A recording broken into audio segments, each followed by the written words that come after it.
O Lobo de Wall Street. Se você gosta de investimento, certamente assistiu pelo menos uma vez esse filme, né? Quem sabe duas, talvez até três. Bom, essa produção cinematográfica muito boa, embora com alguns exageros, mostrou muito bem alguns dos esquemas do Jordan Belfort que rolavam nos anos 80 e 90 e prejudicaram vários investidores, além, é claro, de ter criado um imaginário negativo em cima dos especialistas de investimentos. Mas o fato é que mesmo 10 anos depois de lançado o filme, tem muita coisa real do Lobo de Wall Street acontecendo atualmente, inclusive no Brasil. O objetivo do jogo: levar o dinheiro do bolso dos seus clientes para o seu bolso. Certo, mas se consegue fazer eles ganharem também, é vantajoso para todo mundo, correto? Não. Afinal de contas, o filme é sobre como a indústria financeira faz para ganhar muito dinheiro sem se importar muito com os meios. Apesar de parte do filme ser baseado em ficção, essa história é muito real. Nesse vídeo eu vou te falar como funcionava Wall Street de Jordan Belfort, vou te mostrar o esquema que fez ele fazer 20 milhões de dólares em 3 horas e ainda como funciona o mercado comissionado hoje no Brasil. Então presta muita atenção e deixa teus comentários. Como funcionava Wall Street de Jordan Belfort? Antes disso, tá? Os créditos. Esse vídeo foi baseado num vídeo de um canal chamado How Money Works, que a gente estudou, analisou e trouxe muitos insights desse vídeo pra cá. Claro, botei aqui também os meus comentários. Sobre o esquema do Jordan Belfort, tu mesmo, ele disse que o filme não é fiel ao livro, que o livro não é totalmente fiel à realidade, até porque ele deixou muita coisa de fora, porque se ele contasse tudo o que acontecia, estaria expondo mais crimes do que era necessário pra narrativa. Assim, todas as picaretagens lá do Jordan Belfort que estão no filme, elas já são suficientes para que você entenda um pouco da realidade de Wall Street naquela época, e isso é suficiente para você entender que o investidor ele sempre tem que estar atento aos profissionais com quem ele se relaciona e que muitas vezes tem um negócio chamado de conflito de interesses. Se você não pegou todos os detalhes, hoje eu vou te contar de um jeito muito didático como as coisas aconteciam naquela época e como elas seguem acontecendo até hoje. O fato é que Jordan Belfort varreu bilhões de dólares para debaixo dos tapetes da Stratton Oakmont, a sua corretora de valores. É importante ressaltar que as negociações que aconteciam naquela época, elas eram muito diferentes de como as ações, como os valores imobiliários são negociados hoje. Nos anos 90, comprar ações não era tão simples quanto é hoje, né? A internet estava engatinhando, a gente não tinha ainda smartphone, aplicativo, home broker. E basicamente para comprar uma ação, você precisava ligar para uma pessoa, um corretor de investimentos, e informar esse corretor quais eram as instruções para que ele comprasse uma determinada ação e a quantidade que você estaria disposto a comprar. E mais, tá? Se você quisesse saber como é que estavam se valorizando, se desvalorizando as ações da sua carteira, sem esperar o jornal do dia seguinte, você precisava também ligar para o seu corretor. Já hoje, no ano de 2024, se você quiser saber, sei lá, qual é a cotação da Petrobras, basta jogar Petro 4 no Google que vai abrir a cotação em tempo real. Outra coisa que acontecia direto nos anos 90 e que ainda é bem comum é que o corretor ligava para o cliente para vender produtos, né? No caso ali do negócio de Jordan Belfort, os corretores ligavam para dar dicas aos seus clientes sobre quais ações comprar e quais ações vender. Diferentemente de hoje, o corretor ele era o portador da informação. E como o próprio Mark Hanna, personagem interpretado pelo Matthew McConaughey, disse: Não importa se você é Warren Buffett ou se é Jimmy Buffett, ninguém sabe quando uma ação vai subir, descer, ir para o lado ou andar em círculos, muito menos os corretores. É tudo fugazi. Sabe o que significa? Fugazi é uma farsa, não é? Isso, fugazi é uma miragem, bobagem, é fantasia, não existe. Mas se ninguém sabe se uma ação vai subir ou descer, por que eles faziam isso, né? Por que eles ligavam constantemente para os seus clientes para indicar a venda de uma ação e a compra de uma outra ação? Mas você e eu, os corretores, estamos levando a grana para casa com a comissão, manezão. Tá. Bom, hoje em dia a negociação de ações na Bolsa de Valores é algo extremamente barato e até mesmo às vezes zerado. Se você jogar aí no Google o nome de algumas corretoras, vai ver chamadas como essa, né? Corretagem zero, taxa zero de corretagem, etc. Só que hoje o mercado é muito mais do que ações e existem muitos produtos financeiros que parecem ter taxa zero e estão cheios de custos embutidos. Nos anos 90 era diferente e era normal que cada operação de compra e venda de ações custasse 2% do valor total em negociação. sendo que o corretor ficava com 1% disso e a corretora com o outro 1%. Então você pagava ali 2% na cabeça cada vez que comprava alguma ação. Se você acha isso bastante, saiba que existem produtos que você paga mais do que isso. Enfim, lá no filme a história narra que o Jordan Belfort trabalhava para apenas uma corretora, quando na realidade ele atuava em uma série de corretoras, mas o enquadramento da narrativa é suficiente para que a gente entenda como funcionavam essas operações. E é por isso que eu vou te contar agora como aconteceu o esquema que fez o Jordan levar 22 milhões de dólares em apenas 3 horas de pregão. Para começar, você precisa entender que o Belfort começou no que era chamado de corretora de balcão. Eram corretoras que funcionavam de um jeito bem diferente das negociações feitas em bolsa de valor. Mesmo as negociações em bolsa, até hoje, o sistema ainda é suscetível a algum comportamento mal intencionado, inescrupuloso de profissionais que fazem seus clientes comprarem ativos duvidosos para aumentar suas comissões. Mas isso acaba acontecendo mais com empresas com pouca negociação. E já no passado, e ainda mais hoje, a bolsa ela tem um bom nível de controle sobre os jogadores desse jogo. No balcão, tudo aquilo era diferente. Na bolsa, se um corretor ou assessor passar a agir de maneira duvidosa, o equivalente à CVM do país tem plenos poderes para tomar as medidas judiciais cabíveis. Fora do pregão da bolsa, essas regulamentações passavam longe e nele praticamente qualquer empresa poderia encostar a barriga no balcão e falar: "Pô, e aí, preciso de R$1 milhão para um novo projeto que financia o envio de cachorros ao espaço."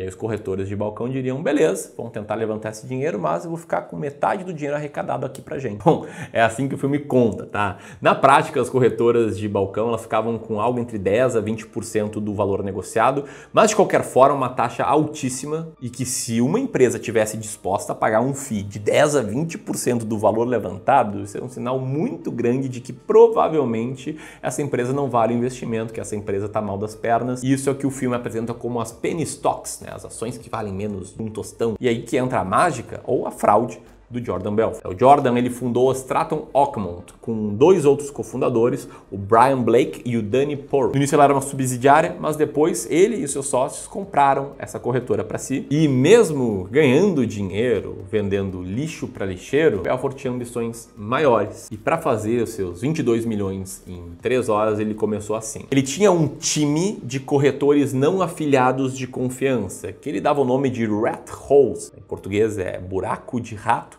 mas vamos chamar aqui de laranja. E aí ele fazia esses laranjas comprarem grandes quantias de uma empresa pequena e pouco negociada. Essas compras por si só já inflavam um pouco o preço. E a partir dessas compras, ele mandava os seus corretores ligarem para os seus clientes para vender ações dessa empresa como se fosse um grande investimento. E aí começava um frenesi de compra. As pessoas olhavam para o gráfico, viam que essas empresas estavam valorizando, viam que a liquidez estava aumentando, porque ele começava a mandar todos os corretores ligar para todos os clientes. O frenesi aumentava o preço das ações e fazia com que esses laranjas conseguissem vender aquelas ações que eles tinham comprado com um bom lucro. E quando esses laranjas começavam a vender, o Jordan ele basicamente proibia seus corretores de venderem as ações dos seus investidores. Ele falava para esses caras não atenderem o telefone, ou até mesmo fazer esses caras perderem de propósito as ordens de venda, né? Lembrando que é uma época pré-internet, pré-negociação digital. Enfim, isso dava tempo para os laranjas saírem dessas operações, o fluxo de venda dos laranjas para essas pequenininhas empresas faziam a cotação cair e os investidores reais, os clientes do Belfort, acabavam sendo os que perdiam dinheiro. E os laranjas repassavam parte do seu lucro para a Stratton Oakmont. Isso era uma fraude lá que fazia eles ganharem bastante dinheiro, mas o Belfort era ambicioso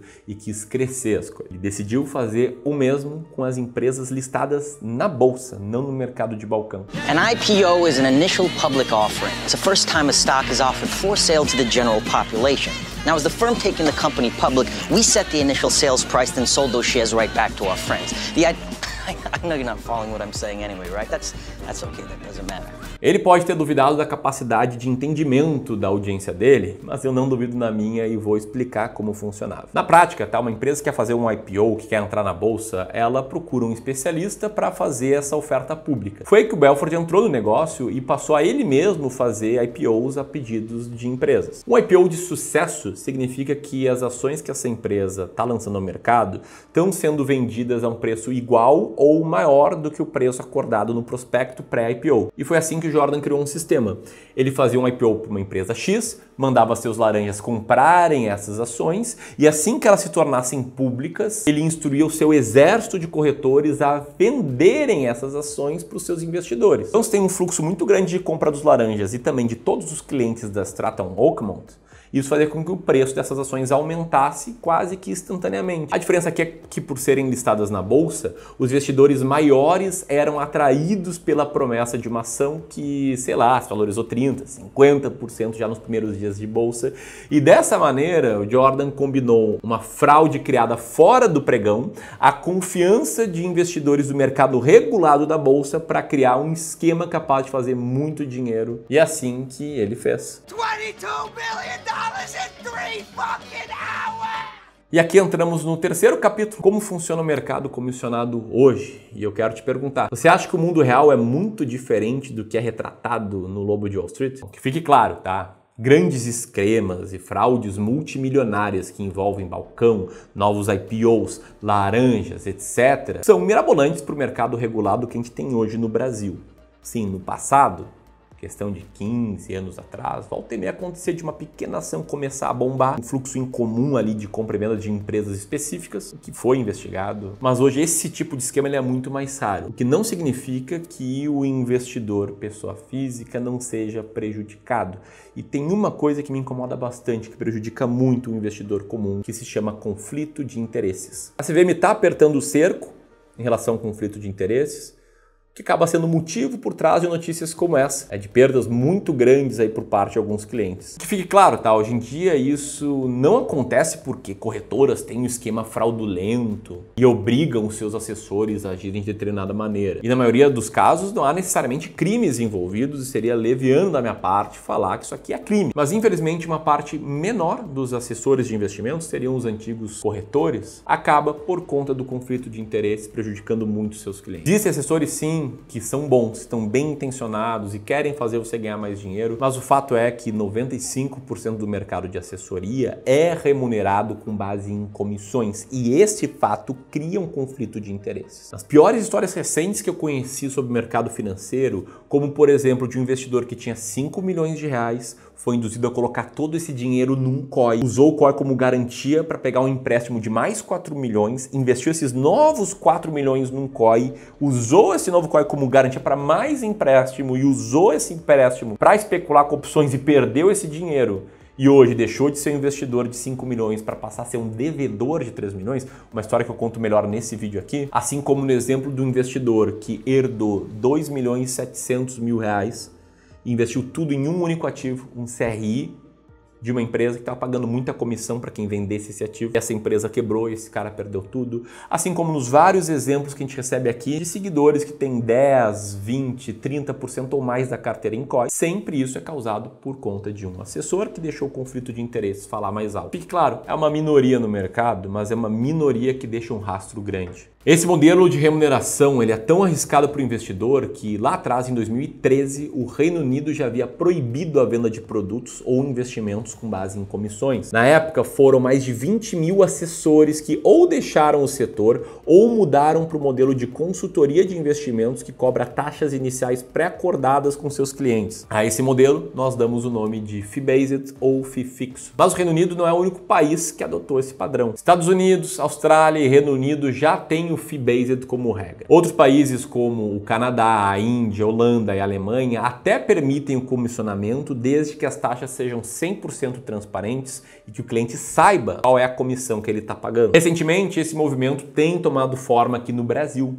A CVM lançou duas resoluções, a 178 e a 179. Entre os principais pontos está a obrigatoriedade de maior transparência na prestação de contas com o cliente, mas mesmo assim, aqui no Clube do Valor, eu escolhi seguir outro caminho. Eu escolhi esse caminho em 2016, já incomodado pelas coisas que eu via no Lobo de Wall Street da vida e que aconteciam no Brasil. A gente escolheu seguir o modelo fee-based, que hoje está se tornando a preferência do investidor também, como você que está muito bem informado, já está sabendo das armadilhas. Um estudo de 2018 da Cerulli Associated, uma consultoria de inteligência do mercado voltada para o setor financeiro, mostrou que 34% dos investidores preferem o modelo FION. De 2007 a 2017, o estudo também mostrou o crescimento de ativos negociados no modelo de fee-based. Além disso, em 2022, a gestora BlackRock mostrou que pelo menos 60% dos investidores estão dispostos a pagar pelo aconselhamento de investimentos. E esse movimento vai na contramão do risco que o conflito de interesses gera. Lembra que eu falei que lá atrás, na época do Lobo de Wall Street, sempre que você comprava uma ação, você pagava 2% de comissão? Pois bem, saiba que hoje, sempre que você compra um COI, você paga mais do que isso de comissão. A comissão chega até 5%. E é por isso que se você é atendido por um assessor que não é necessariamente bem intencionado, você já deve ter percebido que esse cara ele só te liga para vender produto. Ele não te liga para falar sobre o seu plano de independência financeira, não liga para saber como é que você tá. Ele te atende com foco muito grande nos produtos que pagam comissões que às vezes são maiores do que as comissões das compras e vendas de ações lá da Stratton Oakmont. Você se sente incomodado com quem te assessora hoje e quer entender como funciona o modelo fee-based e como ele pode, na verdade, gerar um patrimônio maior para ti e para tua família e com certeza alinhar interesses, eu te convido a clicar no primeiro link da descrição, esse link que está aparecendo aqui na tua tela. Ele vai te levar para uma página de inscrição para um diagnóstico de carteira gratuito. E você pode pensar, Ramiro, por que eu faria isso? Eu digo que porque é nesse momento que um profissional sem conflito de interesses vai olhar para a tua carteira e dizer se teu assessor está ou não te oferecendo os melhores ativos para te fazer prosperar, vai te dizer se existe ou não uma estratégia por trás disso. Como foi o caso desse inscrito aqui que passou por uma análise e fez essa constatação por conta própria. Ele disse que a análise é muito esclarecedora e nos ajuda a ver como a assessor de investimentos está sendo um lobo em pele de cordeiro. Nesse caso aqui, esse cara estava sendo prejudicado. E antes de finalizar, eu não estou fazendo esse vídeo necessariamente para te vender um serviço, assim, te alertar sobre o perigo do conflito de interesses e te mostrar que existem outras formas de investir, que você pode realmente confiar que aquele profissional não vai estar te oferecendo um determinado ativo porque ele é melhor pago por isso. Ele não vai estar te oferecendo vender algo para ganhar uma comissão, ao contrário do que acontecia na Wall Street de Jordan Belfort e ao contrário do que acontece por aí. Se você gostou desse tipo de vídeo diferente, deixa o teu comentário aqui. Aqui eu vou deixar o link para uma série que eu analiso carteiras de investidores que muitas vezes foram prejudicados pelo conflito de interesses e aqui o botão para você solicitar uma análise e diagnóstico gratuito de carteira. Um grande abraço e até mais.